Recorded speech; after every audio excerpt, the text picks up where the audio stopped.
ভ্রমণপ্রিয় মানুষের কাছে সুন্দরবন এক অনন্য জায়গা, যেখানে ম্যানগ্রোভ অরণ্যের পাশাপাশি এক অতি সুন্দর মনোরম পরিবেশের সম্মুখীন হওয়া যায়।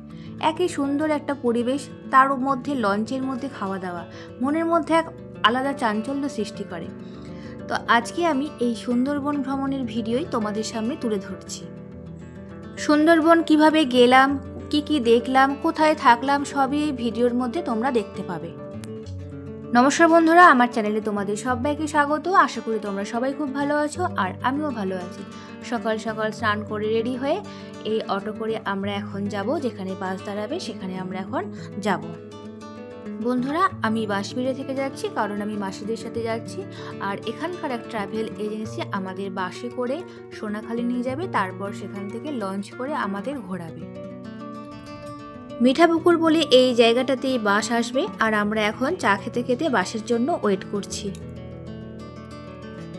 আমাদের বাস এসে গেছে, এবার আমরা বাসে উঠে পড়ব। বাসটা কিন্তু এসি বাস ছিল, আর বাসের দুদিকেই 2 সিট করে ছিল। আমাদের বাস কিন্তু খুব সুন্দরভাবে যাচ্ছে।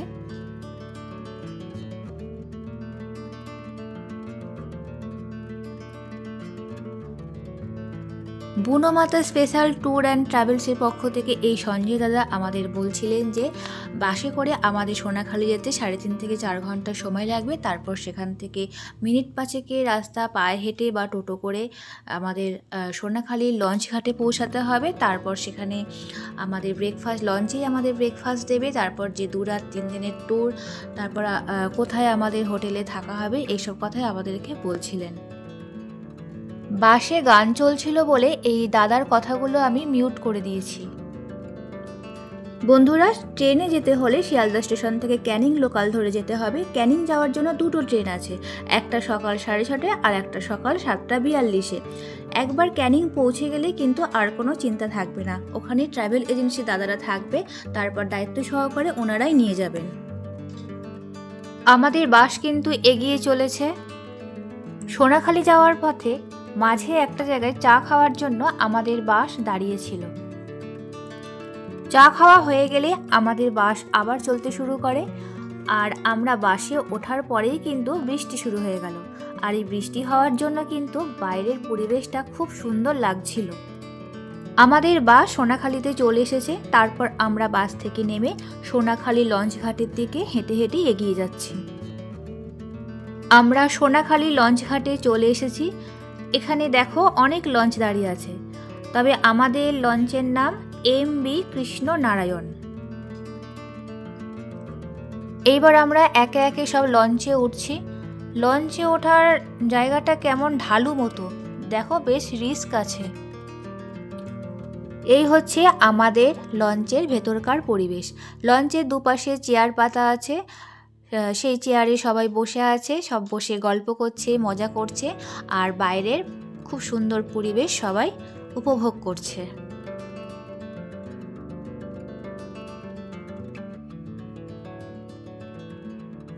আমাদের লঞ্চ ছেড়ে দিয়েছে, এবার আমাদের লঞ্চ আস্তে আস্তে এগিয়ে যাচ্ছে।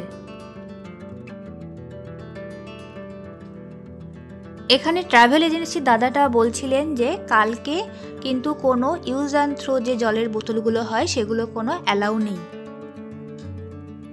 আমাদের লঞ্চ আস্তে আস্তে এগিয়ে যাচ্ছে।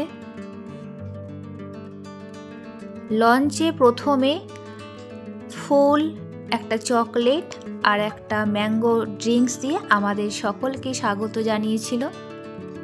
এরপরেই হাতে চলে এলো সকালের টিফিন, গরম গরম লুচি, আলুর দম, রসগোল্লা আর ডিম সেদ্ধ।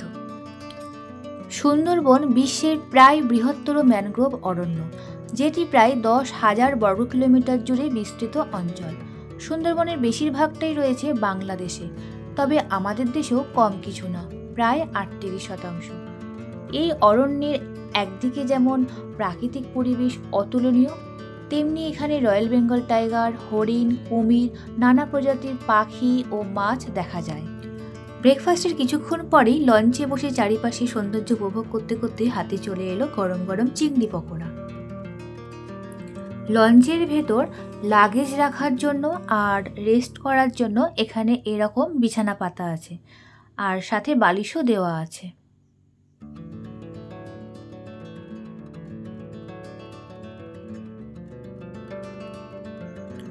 বন্ধুরা, এই হচ্ছে লঞ্চের ভেতরে কিচেন, যেখানে এতগুলো মানুষের সব খাবার রান্না করা হচ্ছে।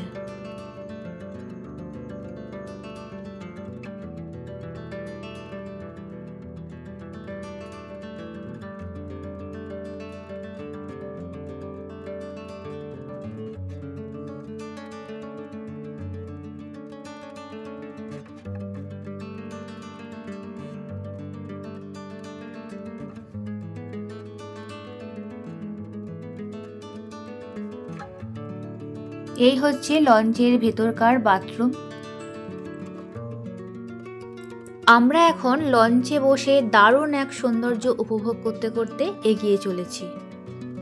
সুন্দরবনের নামকরণ হয়েছে মূলত সুন্দরী গাছের প্রাচুর্যের কারণে। এই ম্যানগ্রোভ বনভূমিতে সুন্দরী গাছ প্রচুর পরিমাণে জন্মায়। এই গাছের নাম থেকেই এই অঞ্চলের নামকরণ করা হয়েছে সুন্দরবন। যতদূর চোখ যায় শুধু জল আর জল আর ম্যানগ্রোভ অরণ্য।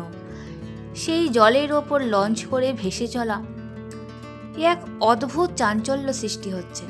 কি যে অপরূপ লাগছে সত্যি বলে বোঝানো মুশকিল। আর এর সাথেই রয়েছে ইলিশ উৎসব, একদম জমজমাট ব্যাপার।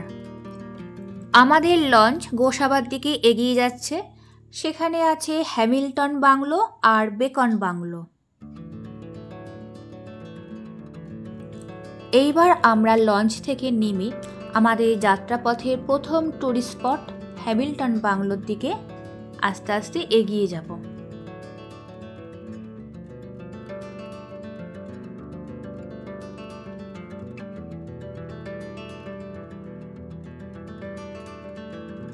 হ্যামিল্টন বাংলো যাওয়ার পথে মার্কেট পড়বে। সেই মার্কেটের ভেতর দিয়ে আমরা এখন হ্যামিল্টন বাংলোর দিকে এগিয়ে যাচ্ছি।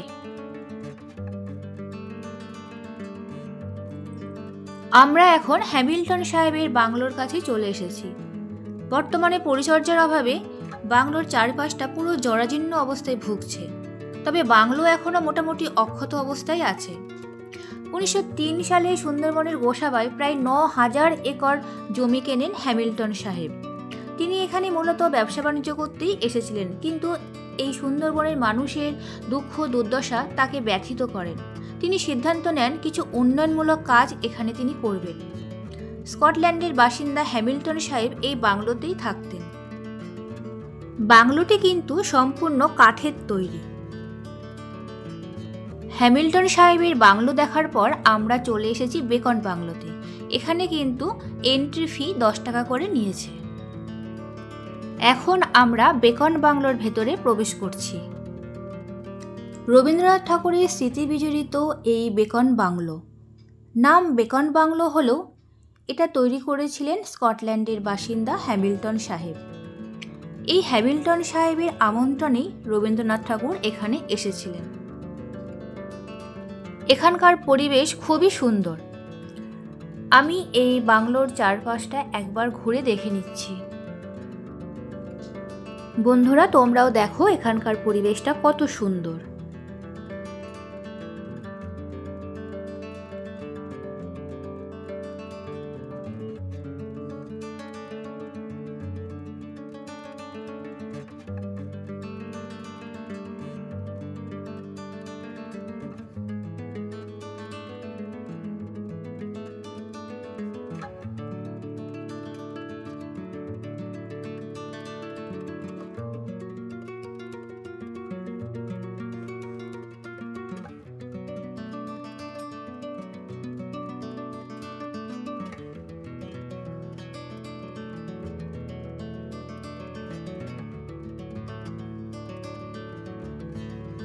এই হচ্ছে বাংলো।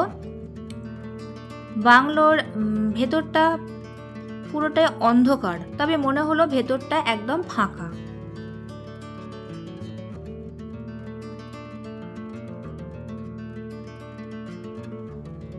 এই বাংলোর পাশে রবীন্দ্রনাথ ঠাকুরের বড় একটি মূর্তি রয়েছে। বেকন বাংলো ঘুরে দেখার পর আমরা আবার লঞ্চে উঠে পড়লাম।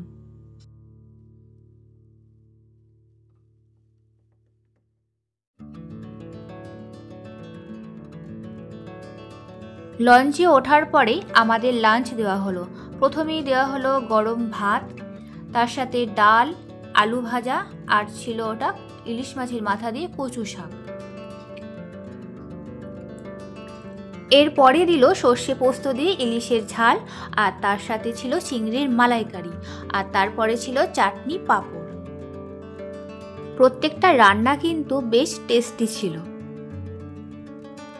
লাঞ্চ কমপ্লিট হওয়ার কিছুক্ষণ পর আমাদের ফল দেওয়া হয়েছিল। সেখানে ছিল মৌসুম্বি লেবু আর পেয়ারা। প্রায় সন্ধ্যা হয়ে এসেছে। আজকের মতো আমাদের ঘোরা শেষ। আমরা এইবার যে হোটেলে থাকবো, লঞ্চ এখন সেই ঘাটেই নিয়ে যাচ্ছে। তারপর আমরা লঞ্চ থেকে হোটেলের দিকে যাব। এখানে যে সজনেখালি রয়েছে, এই স্পটটাতে আমাদের অন্যদিন নিয়ে যাবে।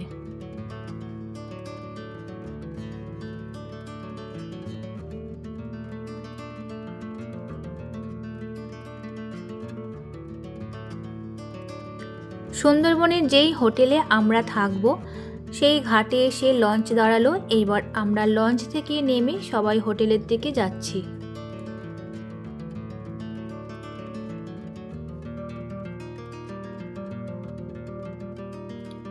আমরা যেখানে থাকব এই হচ্ছে সেই জায়গা, রয়্যাল বেঙ্গল রিসর্ট। এই রিসর্টের এই জায়গাটা কিন্তু বেশ সুন্দর।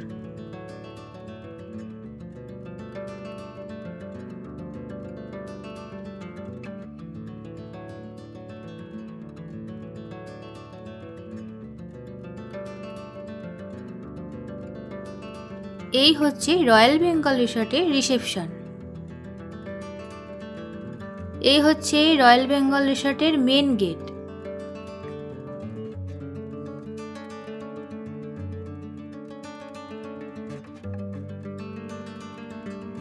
এই রিসর্টের চারপাশের পরিবেশটা দেখো কত সুন্দর। এখানে নানা রকম ফুল গাছ, ফল গাছ, সব রকমের গাছ লাগানো আছে।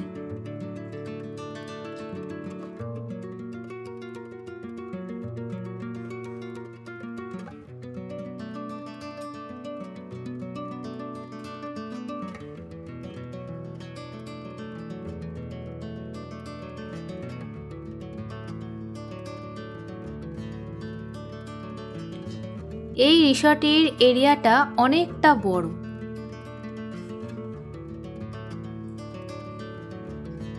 এইখানে বসার জায়গাটা খুব সুন্দর লাগছে দেখতে।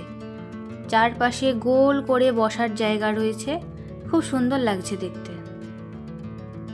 বন্ধুরা, আমার এই ভিডিওটা তোমাদের কেমন লাগছে অবশ্যই কিন্তু কমেন্ট করে জানাবে।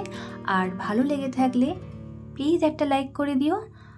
আর যারা আমার চ্যানেলে নতুন এই ভিডিওটা দেখছো, আমার চ্যানেলটিকে সাবস্ক্রাইব করে আমার পাশে থাকার জন্য তাদেরকে অনুরোধ রইল। আর তোমাদের একটা কমেন্ট কিন্তু আমাকে ভিডিও বানাতে আরও উৎসাহিত করবে।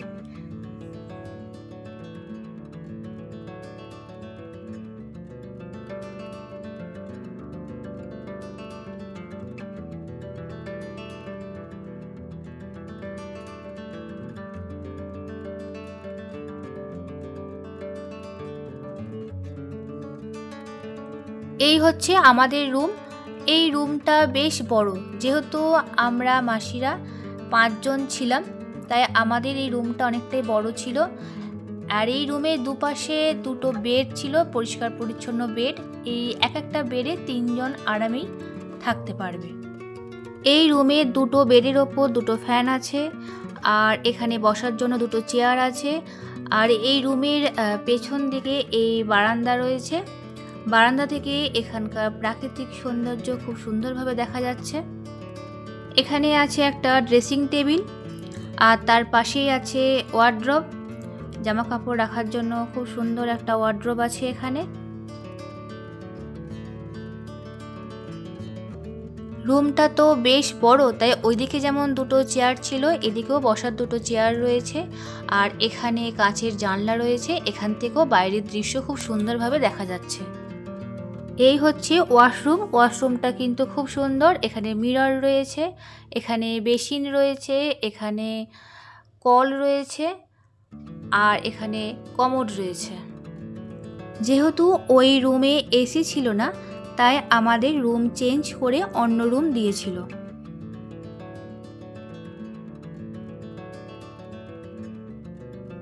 ওই রুমটা চেঞ্জ করে আমাদের এইবার এই রুমটা দিল। এখানে একটা নিট অ্যান্ড ক্লিন বেড রয়েছে, আর পাশে এখানে চেয়ার রয়েছে, আর এখানে রয়েছে একটা এলইডি টিভি, তার পাশেই রয়েছে ড্রেসিং টেবিল, আর এখানে জল খাওয়ার গ্লাস রয়েছে, টিভির রিমোট রয়েছে, এসির রিমোট রয়েছে, এখানে একটা ওয়ার্ডরোব রয়েছে। আমরা যেহেতু 5 জন ছিলাম, তাই আমাদের এই রকম দুটো রুম দেওয়া হয়েছিল। এখানে ফ্যান রয়েছে, এখানে এসি রয়েছে। এই রুমের সাথে যে ওয়াশরুমটা আছে সেটাও কিন্তু খুব সুন্দর। এখানে মিরর, এখানে বেসিন, আর এখানে কল রয়েছে, গিজার রয়েছে, আর কোমোড আছে।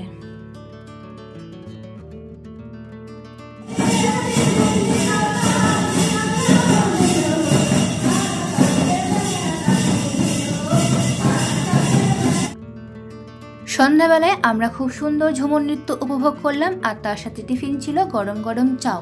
এই চাও খাওয়ার পর আমরাও কিন্তু একটু ঝুমুর নাচে কোমর দোলালাম।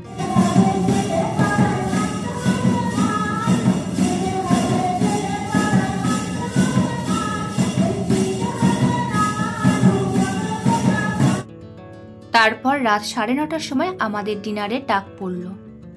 ডিনারে ছিল গরম গরম ভাত, একটা সবজি, আর গরম গরম খাসির মাংস। মাংসটা কিন্তু বেশ টেস্টি হয়েছিল।